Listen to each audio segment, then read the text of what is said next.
How to install the water filter for the Kenmore 31 cubic. And the first one, you have to push this one down, and then pull down the bypass cartridge.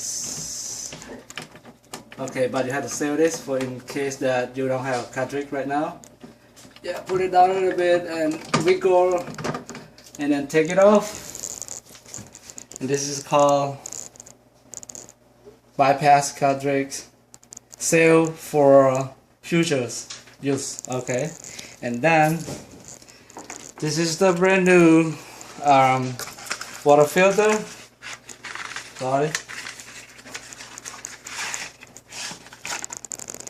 brand new water filter. Okay, so we install. This is the arrow here, the up and down. Make sure it line up. And this side, okay, line up the slot right there too.